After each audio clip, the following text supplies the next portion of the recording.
So, the translations are out for My Hero Academia Manga chapter 366, and let's just say that the hero finally arrives to save the day. But will he be enough to actually take down Shigaraki? Well, you're just going to have to watch this video to find out. But first, right after this.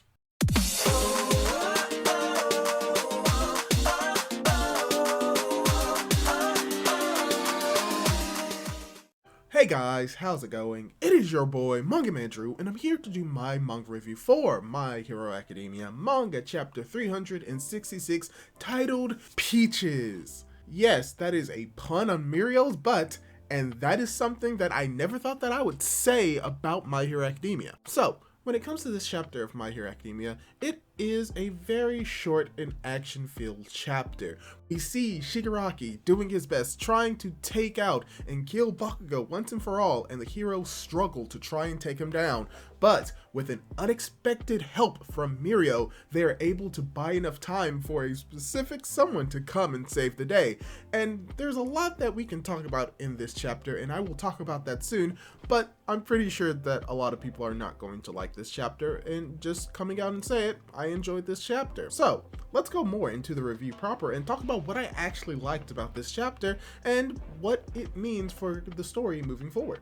So for starters, the main start of this chapter is just seeing Shigaraki transforming into a very new and very cool looking form. We see that the hands or the people coming out of his left side, the people, the family members that he loves and cherish, they're all just forming out of him, and we see a better explanation for what's going on, that when it came to his body, it's trying to find the optimal form or shape that fits him, and that when it came to the mass of fingers, that was best for him when he wanted people not to attack him, as well as causing the most amount of destruction in the current body that he has without regeneration, but that due to the actions and the accumulated damage taken upon him by the heroes, his body has now transformed into this form, with his hands becoming huge fingers that represent his family and hands encompassing his entire body. And with this image, he looks awesome, creepy, but awesome, as it's revealed that this is his ultimate form, his apex form. Until most likely he gets his quirks back, then we may lose this form, which is going to be sad. But it's still very different and fascinating to see Shigaraki go through these different forms and these different transformations and landing on this one that really embodies who Shigaraki is, who really more or less Tomura is, with the hands covering his body and his hands turning into, you know, his family, which is something that is heavily tied to Tomura and his character. So if anything, this is a physical representation that the person who is fighting right now is still very much that of Tomura Shigaraki, even if he has more of All For One's mannerisms. And we really get to see this version of Shigaraki going off as he takes out Mirko, he takes out Tamaki, he takes out Nejire, all with single swipes of his hands or throwing rubble at them, and Mirio is just sitting there, standing there, and he's able to do absolutely nothing. And even Shigaraki notices it and literally tells him, "Oh, you can't really do anything to me," as he ignores him, going towards Best Jeanist saying, "Hey, don't fix something that someone else has broken." And even Best Jeanist, with all of his wires, can't do nothing to contain or stop Shigaraki. And so from here, this is where it becomes more of a Mirio-centered chapter, where it's not inherently development, but it is in a sense, because as Mirio is struggling, and that even though he's the only character here that cannot really be hit by Shigaraki at all, he's also the one that can't really do that much damage to Shigaraki in this fight, period. So he begins reflecting on, is this what it means to be a hero? Is this the future that Night Eye saw? And as he's thinking about this, you have Mandalay coming in and telling everyone that they need to lower the barrier just for a few moments, like 2 seconds, and Mirio thinks to himself that they don't have 2 seconds.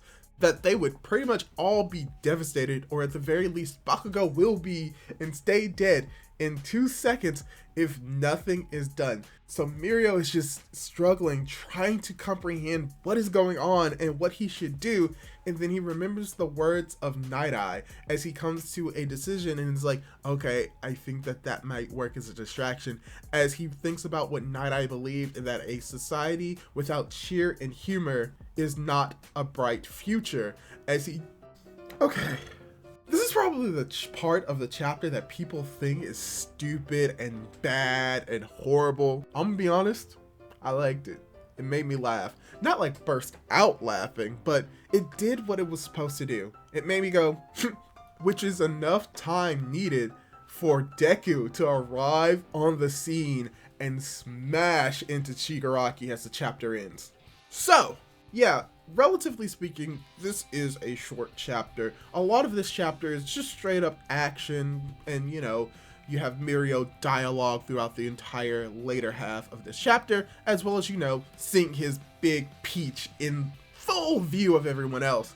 So, for me, people are going to argue that this gag doesn't work, but I would disagree. It's not supposed to be sort of like this funny gag where you're supposed to like burst out laughing at the fact that this is happening, or even like a deep cut callback to something that Mirio did earlier in the story, like at chapter 1 or chapter 2, and now it's coming back here. No, this is Mirio thinking about the best thing that he could do in a desperate situation, inspired by someone who has taught him how to smile, how to be happy, how to be a hero, and then using what he's learned in an effective way. Realistically speaking, this is not something that anyone would ever expect. And it's not like this is something that's like you're going to look down and just ignore it. No, you're obviously going to look down, question what's going on, and then just maybe if it's funny, you'll laugh like, that's stupid, or oh, that's funny. But the purpose of it is to be a distraction. And at the very least, it is disorienting enough to buy time for DEKU to arrive. And whether or not you like it, whether or not you hate it, it did what it was supposed to do, and it's something that would have happened, realistically speaking, at least from my perspective. But overall, I think this was just a really good to okay chapter. Nothing really amazing happened in this chapter except for the end. We did get to see some cool action from the characters. We get to see Shigaraki's new design, which once again I will say looks very good. I like the aesthetic of the fingers just covering his abdomen, covering his body, covering his face, and how his fingers together form like this mask-like shape around his mouth, as well as just, having your hands literally be people. That is creepy, but also in a very cool way. And what makes it even like just creepier is the details in like the hair, the eyes, the nose, and you realizing that this is nothing but skin and flesh. Yeah, that's just cool no matter how you look at it, and whether or not you say that it makes sense or not, it's My Hero Academia. It's a world filled with quirks. Nothing in this world is truly scientifically accurate. Nothing in this world is truly scientifically accurate, and the idea of what Shigaraki's doing with his body right now applies to the quirk singularity theory, in the idea that the hardware of the human body cannot keep up with the software, but Shigaraki's body has been modified to a point where the hardware can in theory keep up with the software, so that's why his body is transforming this way, is because of the quirk singularity theory, and most likely the modification that has been made upon his body to actually allow his body to do all of this. So it just makes sense from the perspective of the story that is being told. Once again, overall, a very just solid chapter. Nothing really to like write home about, but what's going to be interesting is where we're going from here. Because I see a few lines that we are going to be going from this chapter. Either we're going to be focusing on this fight between DEKU and Shigaraki, which I'm gonna be honest, I think that would be great. I would love to see that, but I would be willing to hold out on that for a little while and get to see, even if it's just like a few chapters, just cutting away from this for like maybe until the story is about to wrap up a little bit more and just focus on the other fights. I want to see a little bit more of what's going on with Dabi, Shoto, Ida. I want to see what's going on with Ashido and the man that killed Midnight. I want to see a little bit more about Sero and their group. I even want to see a little bit more about Uraraka and what she's doing against Toga, Spinner against Shoji, Aoyama versus if I remember his name, I don't, but the dude with the flowers, I want to see those fights. And I feel as if this is the fight that we're going to be ending the series on, we should be able to see this fight a little bit later once we see all of the other areas a little bit more. Heck, I want to see what happened with Skeptic and the civilians and whether or not Labrava comes in for the save on them. I want to see all of these things, but I want to really see them before this final fight gets into vogue, gets into high gear. So I think that we may actually stay here for like one more chapter or half a chapter before we cut away somewhere else. But yeah, I think that this is setting up for potentially the final fight, and then when Deku is going up against Shigaraki, he's going to see something has happened to Bakugo. It's going to cause them to rage for a few moments, if not a long while, causing him to potentially slip up. Something's going to obviously happen to Aizawa that's going to allow for Shigaraki to regain his quirks, but now that he doesn't have those massive fingers, he won't be able to do as much destruction as he possibly could have